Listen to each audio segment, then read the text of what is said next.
katika uhai wa al-Imam an-Nawawi.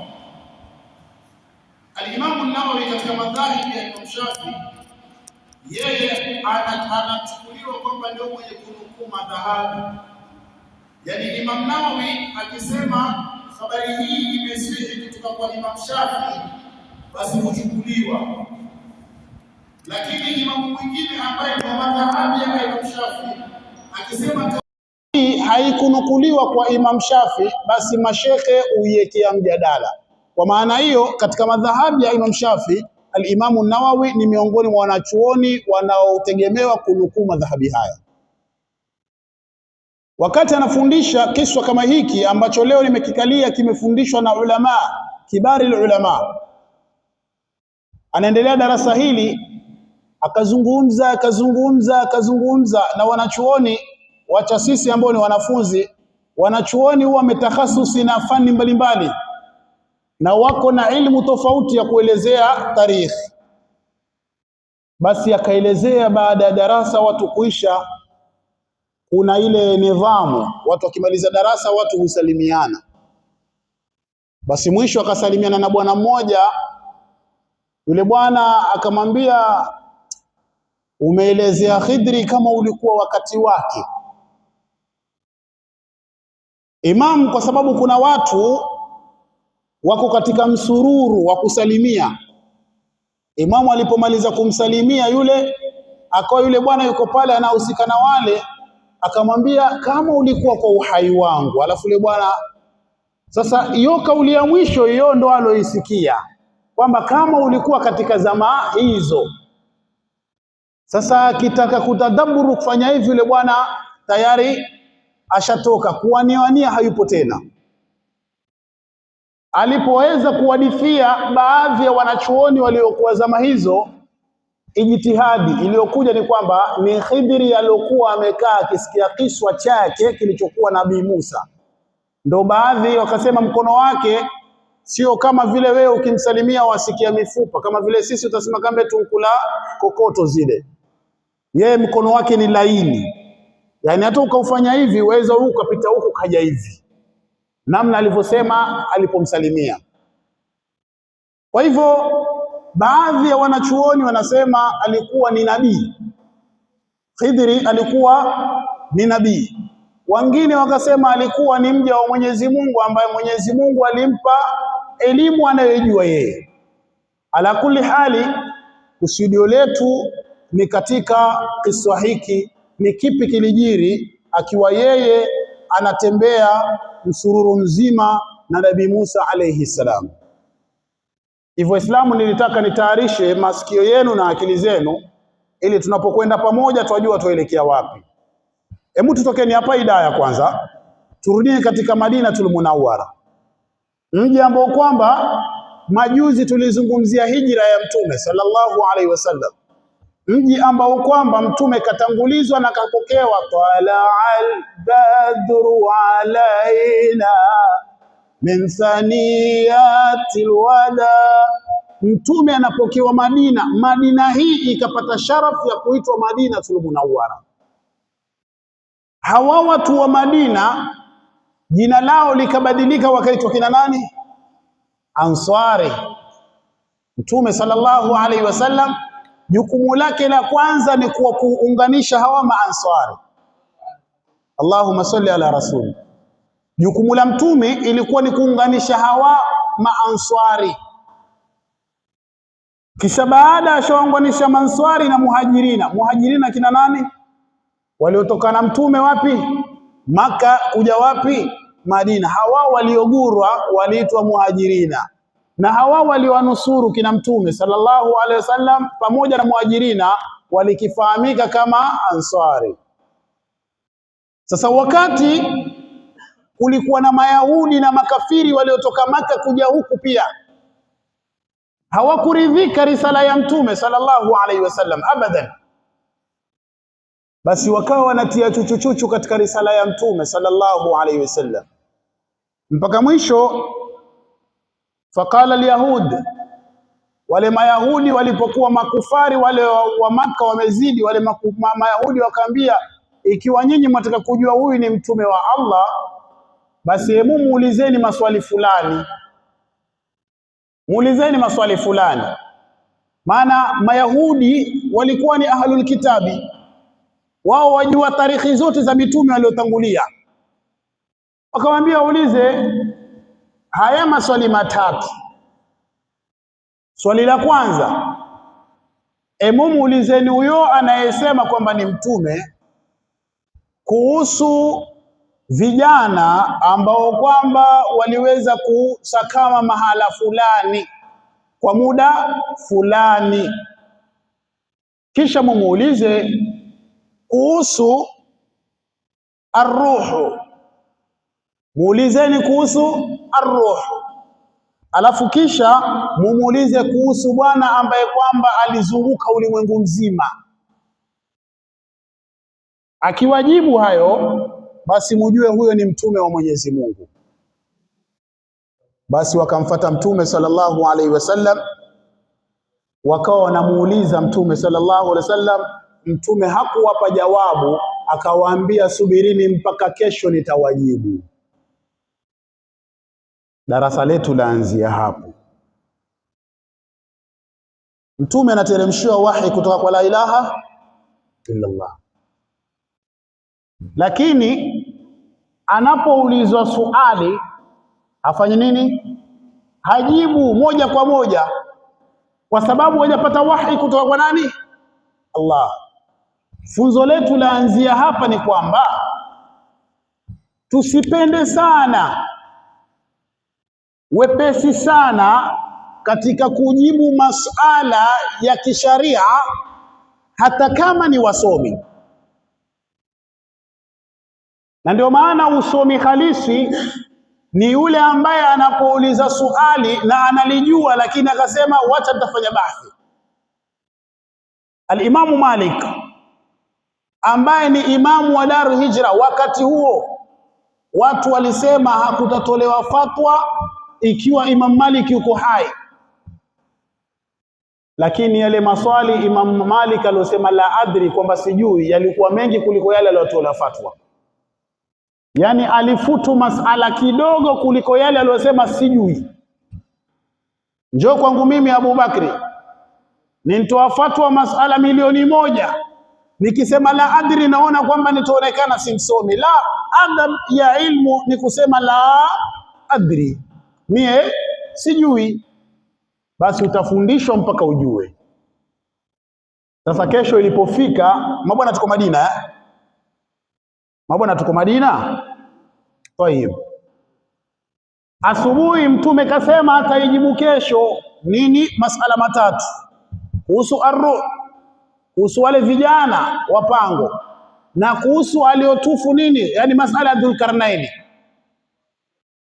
Basi kufikia hapo kesho yake mtume sallallahu alaihi wasallam hakuteremshiwa wahi. Ikapita takriban siku 15. Siku 15 mtume hajateremshiwa wahi kuhusu masala haya matatu. Basi makafiri wakaanza kufurahi, bwana, si tuliwaambia nye awazengua tu huyu Muhammadi, tuliwaambia nye, angalia leo siku ya 13 hamna lolote. Haya tungoja hiyo 14 hakuna, si tuliwaambia. Wakaanza kufurahi kwamba tayari washamweza mtume sallallahu alaihi wasallam. Sasa naye Mungu kwa sababu ni sogora wa kuumba na ujuzi wake, kaulizwa kuhusu hawa watatu, lakini Mwenyezi Mungu akajua hawa Mayahudi hawa wanayemwamini zaidi na kujua historia yake nzito mbali na wale wengine ni Nabii Musa alayhi salam. Sasa Mwenyezi Mungu badala aanze kuwajibu haya, Mwenyezi Mungu Taala akaleta kisa cha Nabii Musa na Khidri. Mbona sijui kama tuko pamoja? Wao wameuliza masala ya elimu, kwamba kumbe huyu Muhammadi kuna mambo hayajui huyu. Sasa Mungu anataka kuonesha nyie ndio wapuuzi, hamjui. Mimi kuna watu niliwapa elimu na si mitumi. Sasa kwa Muhammadi kukaa bila kujibu si ajabu hilo. Sijui kama tuko pamoja. Tayeb, tuko kwa darasa, hatuko kwa mawaidha, tuko kwa darasa. Kwa hivyo Mwenyezi Mungu Subhanahu wa Ta'ala ataka kuwaonesha hawa Mayahudi na makufari na Waislamu wote kwamba Mwenyezi Mungu ana uwezo wa kuweka binadamu ambaye si mtumi akawa kawaida tu, lakini akawa na ilmu kuliko mtume sallallahu alaihi wasallam. Hata Nabii Musa, Nabii Suleiman alayhi salam. Nabii Suleiman kulikuwa na chuma hicho kinaitwa Asifa bin Barkhia. Hicho hatari. Wakati wale majini wanasema kwamba tutataka kuleta hicho kiti, ukisimama ukikaa tutakuwa kiti cha Balkisi tushakileta. Kuna chuma pembeni kimetulia vile kama Sheikh Moyo vile alivyokaa vile. Kimetulia tu. Allahu akbar. Akamwangalia Suleimani akamwambia, ya Nabii Allah, mie nitamleta huyo kipepesa macho tu. Nabii Suleiman anapepesa macho, Balkisu ya shareti. Yeye Suleimani mwenyewe akasema, hakika hii ni katika fadhila ya Allah Subhanahu wa Ta'ala. Asifa bin Barkhia, mtoto wa khalati wa Suleimani.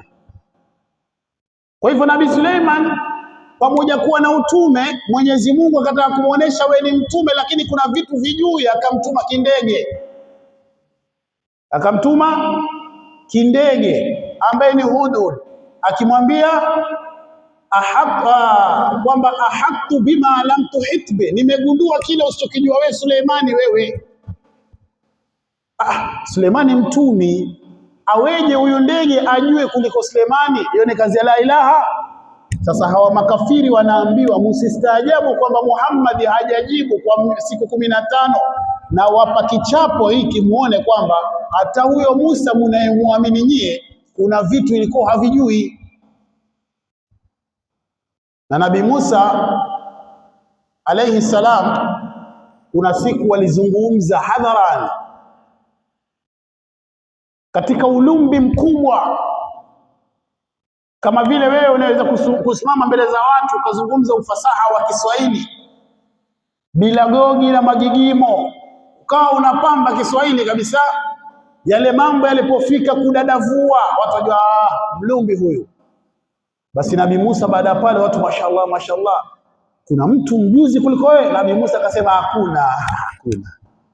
Mwenye elimu kuliko mimi? Hakuna. Sasa Nabii Allah Musa aliposema hakuna msomi mwenye elimu kumliko yeye, sasa Mwenyezi Mungu ataka kumuonesha kwamba kuna chuma mahali fulani nacho kina elimu, wewe huna. Useme ufanye nini? Uende ukasome. Sasa ndio pale maagizo akaambiwa na Mwenyezi Mungu, watambata bahari, ufuo wa bahari mpaka wafike majma ya Bahrain, makutaniko ya maji mawili, bahari mbili. Akifika hapo Musa pamoja akiwa na khadimu wake ambaye ni Yusha bin Nun. Yusha bin Nun alikuwa ni kizazi cha Nabii Yusuf alayhi salam. Huyu Nabii Musa ni kizazi cha Yakub, lakini katika watoto, mtoto alikuwa na watoto 12, lakini kwa mtoto ambaye anaitwa Lawi. Kwa hivyo Nabii Musa alitoka kwa kizazi cha Nabii Yakubu, mtoto ambaye great grandfather ilikuwa akiitwa Lawi. Nabii Musa wakati anatembea na Yusha ibn Nun, na tulitoa mfano hata Mtume sallallahu alaihi wasallam alikuwa na makhadim pia. Hata maustadhi pia wana makhadimu wao, watu wao wa mkono wako nao. Kila mtu ana watu wao mkono, bana shikie mali fulani naja, hebu tuende, akifika mali fulani. Na makhadim sana sana pia kwenye shughuli usaidia. Makhadim sana sana kwenye shughuli usaidia kivipi? Utamwona ustadhi chakula hashughuliki, kumbe khadimu ana mfuko tayari au mwekea maalim. Hii ndio kazi zao. Sasa Yusha ibn Nun naye alikuwa ni khadimu wa nani? Wa Musa alayhi salam. Wakaambiwa na Mwenyezi Mungu waambate ufuo mpaka wafike kwenye mkusanyiko wa bahari mbili. Nabii Musa akafanya vile alivyoagiziwa na la ilaha illa Allah. Basi wakenda wakafika mahali kidogo, huyu Yusha ibn Nuni ilikuwa kuna kijisamaki chao chenyewe wakipunguza kidogo kidogo mpaka watakapofika. Basi Yusha alipotoa yule samaki akawa sijui amekaa vipi, lile bakuli lilokuwa amebeba yule samaki likadondoka. Yule samaki ilikuwa kapikwa. Alipogusa maji ya bahari, yule samaki akachangamka, akapiga hivi pia, akaingia baharini bwana. Zama hizo za Nabii Musa, samaki akaingia baharini. Basi yule Yusha ibn Nuni yeye hakuwa yachukulia maanani yale mambo. Basi wakaendelea na safari. Sasa wamefika mahali wamepita kabisa. Nabii Musa amwambia Yusha ibn Nuni kwamba atina ghadaana laqad laqina, akamwambia laqad laqina min safarina hadha saba. Amwambia sasa lete humu, njaa imebana, ni asubuhi saizi, chakula cha asubuhi, lete kile kimsosi wetu tulouweka. Yusha ibn Nuni amwambia Nabii Musa,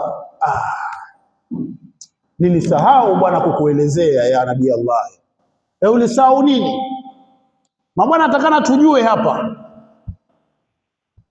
Wewe umeenda kwenye shughuli na mwenzio, mukafika kwenye ile shughuli, ikawa ile nafasi ya kula hakuna, ikabidi mubebe kile chakula. Tunaona baada ya kubeba chakula mumefika mahali sasa, mumekaa kwenye kivuli. Haya, lete chakula tule. Uanze story kwamba chakula hakuna.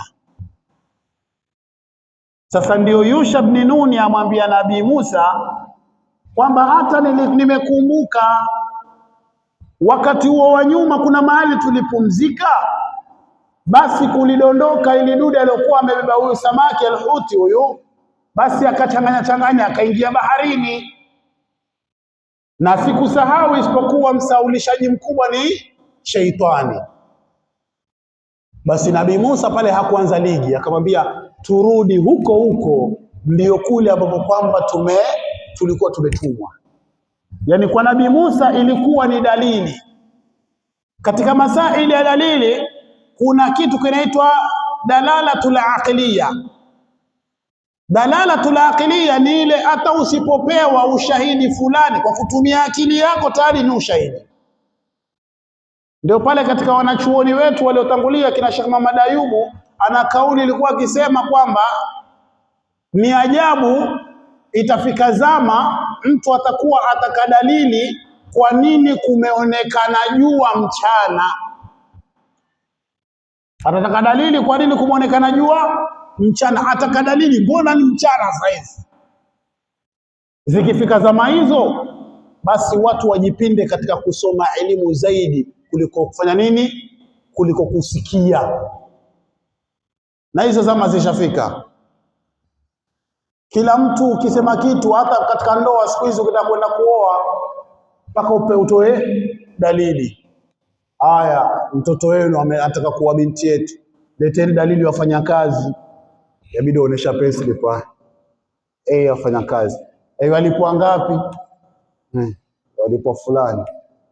Na kama ni ustadhi walipwa ngapi? Wanatoa wanafunzi wangapi?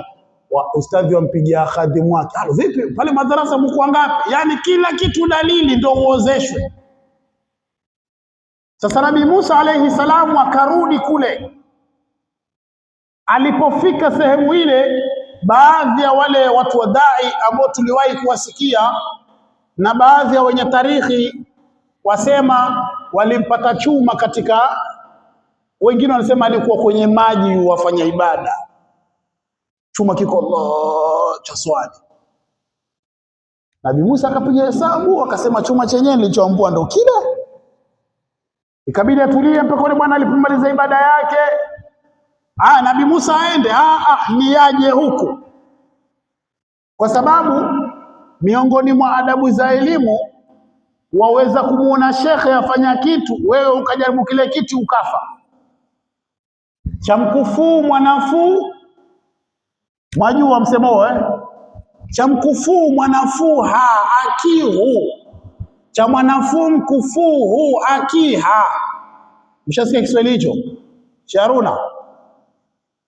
Cha mkufunzi mwanafunzi hali, akila hufa,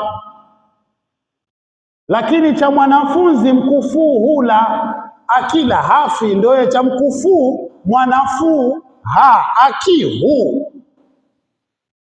Si Kichina hicho, Kiswahili. Allahu akbar. Kwa hivyo kuna baadhi ya mambo shekhe anaweza kuyafanya wewe ukayafanya. Al-Imamu Sahnun yeye alikuwa akitoa majini kwa watu, ilikuwa akiwashika kichwa non, bwana yuwapoa. Shekhe sikafa, wakaja wanafunzi, majini si yako pale pale, mtu akipagaiwa watu apiga non, ndio jini lapanda zaidi, watu swadi ndio lapanda, mpaka mmoja akaambia hii ni nuni, lakini mwenye hii nuni mwenyewe wapi? Kwa hivyo huwezi kujua yule shekhe alikuwa na karama daraja gani. Ndio maana Nabii Musa kabidi atulie kando, yule bwana amalize ibada zake aje pale pale. Khidri bwana alipofika, Nabii Musa alayhi salam akamwambia Khidri kwamba mie nimekuja kusoma kwako, mie nimekuja kusoma kwako. Lakini Khidri akamwambia innaka lan tastati'a ma'iya sabra, wewe wataka kusoma kwangu lakini huna kifua cha kusubiri. Wewe umekuja kusoma lakini hauwezi kusoma, huwezi kuwa na subra. Maana yake nini? Huku kusoma elimu shekhe mpaka uwe na subira, lakini ikawa wewe uko na haraka, basi elimu utaisoma juu juu, lakini hutasoma inavyotakikana. Wale mashekhe zetu Mwenyezi Mungu aliowajalia wakapata elimu, ukisikia tarehe zao namna walivyotafuta elimu yao, wallahi sisi hatujafika tarobo. Ala sabili mithali, tuko na shekhe wetu Sheikh Masudi hapa, Mwenyezi Mungu ampe tulul umri. Yeye alikuwa achukua kitabu chake atoka moja kwa moja aenda Shimu. Walikuwa akiishi hapa Kaloleni, aenda Shimu. Akifika Shimu kuna madarasa ya kina Sheikh Abdallah Al-Farsi yule mwenye ile, ukiona ile tarjama ya Kiswahili kuna watu walimuona live, wacha sisi twasoma.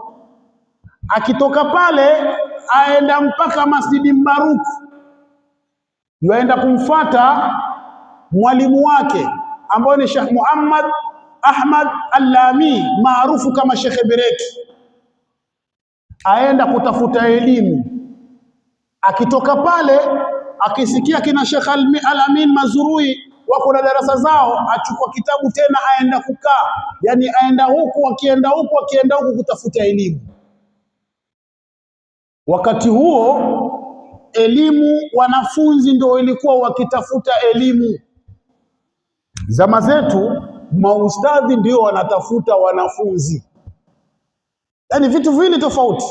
Wanafunzi walikuwa wakitafuta walimu zama za Sheikh Masudi, lakini zama zetu sisi walimu ndio wanatafuta wanafunzi. Shekhe amalize pale kusoma, baada al-maghribi kuna darasa, baada al-ishai kuna darasa, arudi zake nyumbani takriban saa 3:30. Akifika nyumbani kuna zile kazi alizoziacha kabla al-maghribi mpaka baada al-maghribi atakana azifanye. Lakini Mwenyezi Mungu kwa subra hiyo Mwenyezi Mungu akajalia kila alichowapa, na ndio utukufu wa ushekhe. Mwenyezi Mungu mwenyewe kwenye hadithul Qudsi kasema haiwezekani na haimkiniki kwamba yeye Mwenyezi Mungu kakupa nuru ya kusoma elimu alafu ukaifundisha elimu alafu yaumul qiyama aja kuchukua kuweke motoni. Mwenyezi Mungu alisema hilo halifanyi. Na nawapa siri ya ushekhe na ualimu, miongoni mwa siri za ushekhe na ualimu ndo hili. Hizo ikhtilafu ambao mashekhe walikuwa nazo ni ikhtilafi kwa sababu ndio daraja za kielimu hizo. Wengine walikuwa na ikhtilafu shikli, wengine wakakuwa na ikhtilafu jauhari, lakini mwisho wa siku walikuwa wanajitahidi katika elimu yao. Mwenyezi Mungu si dhalimu atakaowachukua hawa awaingize peponi kwa sababu kwenye vifua vyao vimebeba ilmu ya la ilaha illa Allah. Sasa Nabii Musa anaambiwa na Khidri, wewe hautaweza kuwa na subra kwa safari hii yako ya kutaka elimu kwangu. Nabii Musa alayhi salamu akasema, wa kaifa tasbiru ala ma lam tuhit bihi khubra, kwa nini mie nisiwe na kifua cha kuwa na subra wakati niko na nia ya kuvumbua mambo makubwa na elimu kubwa kutoka kwako wewe Khidri? Kwa nini nisiwe na subra? Akamwambia sawa, wewe si wataka kusoma? Haya, twende zetu. Shekhe, ikabidi safari ianze ya kielimu. Wakatoka wao watatu, lakini kwenye Qur'ani kwa sababu makusudio yalikuwa ni Khidri na Musa, yakaja famtalaqa, yakaja kama inakuja Sasa safari ya kwanza anaanza kusoma na shekhe anaambia tuingie jahazi. Wanapoingia lile jahazi, basi pale pale Khidri anaanza kutoboa lile jahazi. Bwana, maji anaanza ingia bwana. Haya, jahazi lazama bwana. Musa bwana, uzalendo ukamshinda bwana. Mambo gani bwana haya? Aya, watoboa tuzame, alafu wao watu wote wakishaangamia utapata faida gani? Chuma kikaanza bwana. Hawajafika popote shekhe. Yale wafika madrasa, shekhe umekuja wasikia shekhe mkubwa kabisa, ukapanga safari utoke Tiwi utoke wapi uje usome kwa shekhe. Akifika ule shekhe wamsikia anza bismillahir rahmanir rahim alhamdulillahi rabbi, alafu wewe ndio umekuja kwa shekhe kusoma. Safari umefunga shekhe, yani darasa la kwanza akwambia tusome suratul Fatiha, alafu yeye mwenyewe adudusa pale tunasema nasikia sifa tena, tuweza mwambia live, nasikia sifa shekhe. Wewe mwenyewe suratul Fatiha hujui, walifundisha nini? Kumbe hujui, pengine ni mitihani shekhe anakupa.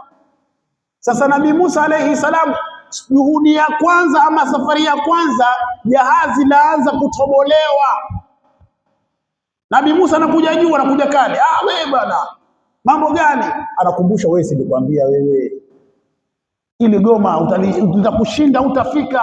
Wanakumbuka, sawa bwana, ameisha bwana, nisamehe bwana, ni pupa yangu, nisamehe bwana.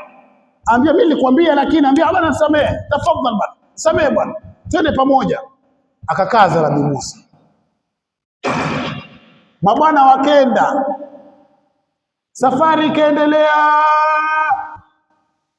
Kufika akamuona kijana, Khidri akaua yule kijana.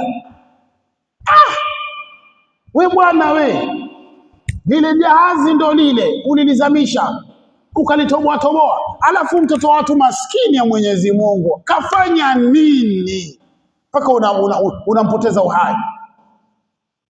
Bwana, mambo gani tena haya? Aanza kumlaumu shekhe wake. Sasa aanza kumlaumu shekhe wake. Shekhe anamkumbusha, bwana wewe, si nimekwambia utaweza? Anakumbuka nishayamunya haya, anakumbuka ashamunya. Na ndio mwanafunzi, kuna wakati unajisahau, kuna wakati unakumbushwa. Basi Mwenyezi Mungu asema famtalaka hatta idha ataya ahla qaryatin istat'ama ahlaha. Safari ya mwisho hiyo shekhe, wanaendelea famtalaka hatta idha ataya ahla qaryatin istat'ama ahlaha fa'abaw an yudhayifuhuma. Wakafika sehemu shekhe, yeye na Khidri, kwenye kuna watu wakawa wako na njaa kubwa sana, wakaomba chakula wapewe, alafu wakanyimwa kile chakula. Jamaa wakakataa kuwapa msosi. Alafu hapo wamenyimwa msosi. Khidri anasimama, ukuta unaanguka, alafu anaanza kuujenga ule ukuta. Nabii Musa anamwambia, bwana sasa hii too much. Bwana msosi wametukataza, alafu waporomokewe na ukuta, twende zetu bwana. Wajua Nabii Musa yeye alikuwa hainui jimu, lakini alikuwa ni mtu fiti. Na ndio maana Mwenyezi Mungu akitujalia, tukija kwa kisa cha Firauni, alimkunguta mtu ngumi moja na akammalizia pale pale. Block kila kisawasawa 9x9. Nabii Musa ilikuwa ni watu wa kisawasawa, lakini pamoja kuwa na nguvu zote, Nabii Musa alikuwa na haya. Pamoja na nguvu zote, Nabii Musa alikuwa na haya. Mungu akitujalia tutakuja kuangalia kisa chake pamoja na Firauni. Tutaangalia huyu Firauni ni Firauni mtoto ama ni Firauni baba, kwa sababu pamekuwa na eti kwamba huyu Firauni alikuwa, tutaja kuangalia alikuwa ni Firauni yupi, na Firauni kwa watu wa Misri wakati huo ilikuwa ni nani. Atawa Nabii Yusuf kulikuwa na Firauni, na alikuwa anaitwa nani, na huyu Firauni huyu naye alikuwa akiitwa nani. Mwenyezi Mungu akitujalia, tukizungumzia kisa cha Musa na Firauni, ndio tutaangalia nasaba ya Nabii Musa. Mamake alikuwa akiitwa nani, na alikuwa na ndugu wangapi, alikuwa na ndugu kike na wa kiume walikuwa akiitwa nani, walikuwa wakiishi wapi. Mungu akituafikia inshallah. Mabwana, Nabii Musa alayhi salam, uzalendo ukamshinda. Yaani mwanzo ulitoboa jahazi, mimi nikanyamaza. Pili, ukaua mtoto, nikameza. Saizi hawa wametunyima chakula hawa, alafu wawajengea ukuta. Mimi siwezi. Hayo subra hiyo siwezi. Nabii Musa bwana akainusha mikono. Tuache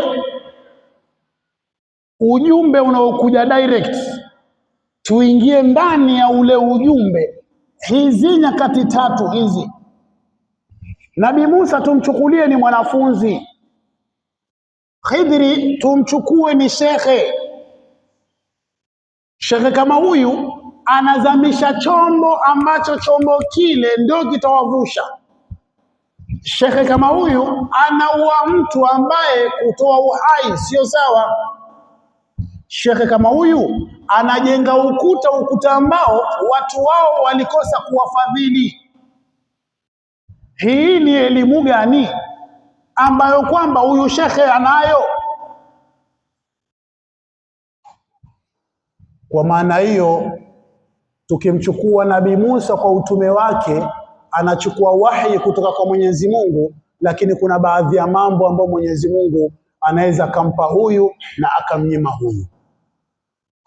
Mwenyezi Mungu katika Qur'ani akasema, fasalu ahla dhikri in kuntum la ta'lamun, waulizeni wenye kujua kama hamjui. Ndio mwanafalsafa mmoja baadhi ya maneno yake akizungumzia binatul muslim kuhusu wanawake akasema, mke yoyote ama mwanamke yoyote akikuuliza swali usijibu lile swali, mregeshe swali, muulize ilikuwa wamaanisha nini kwa swali hilo. Yani babake Saidi ndio enda kwa darasa saizi, usiseme mimi naenda kwa darasa. Wewe muulize ilikuwa maanisha nini kuniuliza hivyo, naenda kwa darasa. Utasikia ilikuwa namaanisha kwamba ili ukienda kule upitie pale kwa Kilonzo uleze tomato, ndio maana yake. Si umuhimu si kwenda darasa, umuhimu ni kutume tomato, ndio ilikuwa ni ajenda. Taibe, usipouliza hivyo utakuja kwa darasa, ukimaliza darasa baada ya isha ukirudi kule unatumwa kunyanya sasa kwa Kilonzi upya. Sawa? Unatumwa kunyanya. Unatumwa vipi? Unafika pale anakuwa mgonjwa. Charuna anakuwa mgonjwa. Shida nini? Siwezi kupika, kumpungukiwa tomato. Na tomato za Kilonzi ndio nzuri. Haina shida, lete. Unarudi tena hiyo. Unaonekana unapita huko, shaka vipi? Ambia ndio hivyo. Kwa sababu lile swali la kwanza hukutaka kulifanyia kazi. Kwa hivyo ukiwa wewe ni mwanafunzi unapotafuta elimu, yatakikana kwa kauli zingine kama hujaelewa uliza. Kwa sababu wanachuoni wengi wametakhasus na wametabahar katika elimu zao, wanachokiandika kama hujakielewa uliza. Kama vile al-Imam al-Hadhrami katika Muqaddimatul Hadhramiyya kuna mahali kataja kwamba ni makuruhu kukojoa mahalu sulb. Sulbu ni uti wa mgongo. Yakhruju min baini sulbi, uti wa mgongo. Ukitafsiri Kiswahili hapo ni makuruhu kukojoa kwa uti wa mgongo. Sasa wewe utajiuliza ushekhe naye kafikiria nini? Paka umakuru ama mtu anawezekanaje kwenda kupata kwenye uti wa mgongo akakojoa? Sasa wewe umekaa unapiga hesabu, mshekhe kichwa chake hapa ni sahau ama vipi? Alafu kitabu hicho kina miaka takriban 50 kinafundishwa madarasa. Hao shekhe nao pia hawakuona hili ni kosa. Hili ni kosa. Kuanza kuandika hili ni kosa. Kwa nini mahalu subi? Kumbe kakusudia mahala pakavu. Wewe ungangana na uti wa mgongo wako tu. Kwa pamoja. Kwa hivyo mashekhe wakizungumza kitu, kama hujakielewa kile kitu, kiulize kile kitu kabla hujakifanya raddi. Kabla hujakijibu kile kitu, kiulize shekhe hapo ulikusudia nini? Na ndio elimu yenyewe. Kwa hivyo mambo haya matatu ndio yamekuwa mtihani wa Khidri. Akampa Nabii Musa, Nabii Musa akawa hayawezi tena, akavunja subra. Na ndio watu wanasema lau angalikuwa ndio Mtume Muhammad sallallahu alaihi wasallam amepewa nafasi hii na Khidri, basi angejifundisha mambo mengi, kwa sababu Mtume alikuwa na subra sana. Na Mtume subra yake ilionekana siku ya kwanza na teremshwa wahi, anaambiwa iqra, alisemaje? Ma ana biqari, mimi sijui kusoma. Yani Mtume ilikuwa akifuatwa kiulizwa kitu anasema ana la adri, mimi sijui.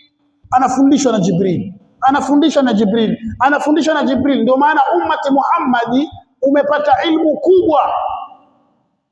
Haya angelikuwa Khidri ametumwa kwa Mtume Muhammad sallallahu alaihi wasallam, kumaanisha hata haya mambo matatu yangepita, yakaja takriban mambo 1000 na Mtume sallallahu alaihi wasallam, tungepata faida kubwa, kwa sababu Mtume alikuwa na subra mno. Sasa dakika zilizobakia tuweze kutatua haya ambayo Khidri aliweza kumfundisha Nabii Musa alayhi salam. Akamwambia, ewe Musa, lile jahazi ambalo kwamba uliliona nikiliweka damage, kuna mfalme huku ambaye tabia yake akiona kitu kipya ama kitu kizuri ukichukua kikawa chake. Ukija na simu mpya, hiyo simu ya kwake. Ukivaa nguo mpya, hiyo itakuwa yake. Ukija na kijibaiskeli kikubwa Haruna, hiyo ya kwake. Sasa akabidi aitoboe yule mfalme aione kwamba hii tayari ni damage. Na kweli yule mfalme alipoenda kuona ile jahazi, akiangalia anasema, jahazi lenyewe linitoboka, achana nalo. Jahazi likaachwa. Ikawa nusra kwa wale wakapata nafasi ya kurudi ile jahazi, lakini wasingerudi ile jahazi. Kitendawili cha pili, yule bwana ambaye yule kijana aliyeuliwa, matatizo yake makubwa, alikuwa muovu. Kusudio lake ni kuwatesa na kuwadhuru wazazi wake, na wazazi wake walikuwa wema. Sasa Mwenyezi Mungu Subhanahu wa Ta'ala, kwa ule wema wale wazazi, anaweza kumwangamiza huyu kijana asije kuwadhuru, kwa sababu wako katika himaya la ilaha illa Allah. Nabii Musa anaona kumbe, lakini akamwambia, wale mabwana walitunyima msosi, tuna njaa, alafu wewe ukarekebisha ule ukuta vipi? Nabii Musa anamuuliza Khidri. Khidri anamwambia, usiwe na wasiwasi bwana, huo ukuta ambao nimeujenga, chini yake kuna hazina ya mayatima. Baba yao na mama yao walikufa kitambo, wakabidi waweke hazina wakiwa wakubwa waweze kutumia hazina ile. Kwa hivyo ule ukuta ungedondoka, ile hazina watu wangeichukua.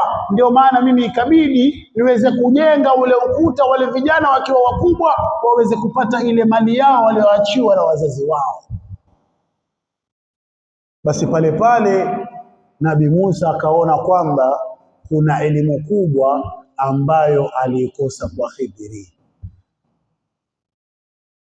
Na adab ya kusoma, Al-Imamu Shafi'i yasema, idha kunta la tadri wala anta billadhi tusailu man yadri fa kaifa idha tadri walau kunta tadri au tadarraita falan takun tukhalifu man yadri ala ilmi ma yadri jahilta wa lam ta'lam bi annaka jahil faman li biman yadri bi annaka la tadri. Imam Shafi asema, idha kunta la tadri, utakapokuwa wewe hujui, wala anta billadhi tusailu man yadri, na wewe hauna tabia ya kuuliza wajuao, wewe kila kitu wajua tu. Shekhe akiwa na darasa hutaki kuuliza, fa kaifa idha tadri, haya utajuaje? Yani wewe uamke, waweza una mtu kabisa asema, bana kuleta dua baada ya swala hii haikusii kwa mtume, haifai. Haya, dini usoma mpaka wapi? Sikusoma dini, lakini unitoi kwa dini. Dini hukusoma, madarasa hukusoma, lakini hutolewi kwa dini. Aya, elimu yako ulofundishwa na majini? Ufundishwa na majini? Watu wameumia, watu wamepoteza mali zao, wakasoma wakatufikishia ilmu. Wewe hukwenda madrasa na ndo mshindani mkubwa, alafu wasema mambo ya dini hukusoma, lakini mtu akutoi. Na akasema Al-Imamu Shafi, hata kama wewe ni msomi, usiwe na tabia ya khalifu wenye kujua mambo. Hawa mashekhe tunawaona, wewe waweza kuja na swali lako akakujibu kadhaa, swali hilo akaja mwingine akajibiwa kadhaa. Sasa akili yako kama ni ndogo, utasema yule shekhe mbona jikoroga, mbona kule kasoma hivi na hapa kasema hivi. Ni kulingana na ugonjwa wako na maradhi yako wewe. Ndo pale wewe waarisha nyumbani, waenda chemist waambiwa chukua dawa fulani, ukinywa ile dawa saa hiyo muharo unakata. Ukija kuswali hapo na mwana Ustadhi Muhammad, mara kidogo unamwona anaenda chooni, namuuliza Ustadhi vipi, tumbo lanipeleka, kwambia nenda kanunue dawa fulani bwana, hiyo dawa kiboko inafunga hapo hapo. Ustadhi Muhammad naye salamu alaykum wa rahmatullah, haya chake aenda kuchukua dawa. Kafika pale, nataka dawa fulani, kaambiwa na mimi. Anapewa ile dawa usiku, anainywa ile dawa muharo mara 2 shekhe, hata haifungi, muharo mara 2 mpaka roho inatoka. Yule Abubakar alikuwa kuniua. Mie nilikunywa vile kwa sababu kulingana na mwili wangu nini na nini, ushakuta ndio napenda vile. Lakini Ustadhi Muhammad pengine kulingana na mwili wako uwezi. Sawa? Ndio maana nikapewa dawa tembe 1 mara 2. Ustadhi yeye ama nimepewa tembe 2 mara 2. Yeye ustadhi akaenda kameza tembe 2 mara 2.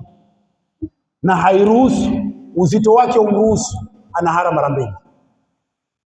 Sasa fatwa na dawa kutoa na masala ya dini, Nabii Musa aliona kwa kuwa yeye ni mtume wa Mwenyezi Mungu Subhanahu wa Ta'ala, aweza akafutu masala. Kumbe ile elimu aliyopewa na la ilaha illa Allah ni elimu kidogo sana kuliko ile aliyowapa watu wengine. Na ndio maana Nabii Musa alayhi salam akakubali kumfuata Khidri kwa ajili ya kusoma. Na ndio maana tunasema siku zote, hata mtu akasimama hapa mbele akisema asalamu alaykum wa rahmatullahi wa barakatuh, shekhe msikie anasemaje. Huenda ikawa yale mazungumzo yake ndiyo mazungumzo yako ya mwisho kuyasikia, na ndio unakwenda kustiriwa kwa futi 6 kaburini. Huenda ikawa wakati huu umekaa baada al-maghribi, Mwenyezi Mungu akakuepusha na mambo mingi tu wewe hujui, lakini Mungu akakuepusha. Sasa ni sisi tusemeni alhamdulillah ala kulli hal. Ahbabi, tumuombe Mwenyezi Mungu Taala aweze kutunufaisha katika ilmu yake, aweze kutujalia tuweze kusoma ilmu yake na tuweze kunufaika na ilmu yake. Mwenyezi Mungu atujalie elimu atakayotupa ni elimu ya manufaa, elimu ambayo itatujenga sisi na vizazi vyetu, elimu ambayo haitakuwa fitna katika vizazi vyetu. Ila huna antahi buriktum insha Allah. ربنا انفعنا بما علمتنا، رب علمنا الذي ينفعنا، رب فقهنا وفقه أهلنا وقرابات لنا في ديننا ما آل قطر أنثى وذكر، رب وفقنا ووفقهم لما ترتضي قولا وفعلا كرما، وارزق كل حلالا دائما، وأخل أتقيا مع علماء، نحظى بالخير ونكفى كل شر، ربنا واصلح لنا كل الشؤون، وأقر بالرضا منك العيون، وخذ عنا يا ربنا كل الديون قبل أن تأتينا رسل المنون، واغفر استر أنت أكرم من ستر، وصلاة الله تخشى المصطفى من إلى الحق دعانا والوفاء، بكتاب فيه للناس شفاء، وعلى الآل الكرام الشرفاء، وعلى صعب المصابيح الغرر، والحمد لله رب العالمين.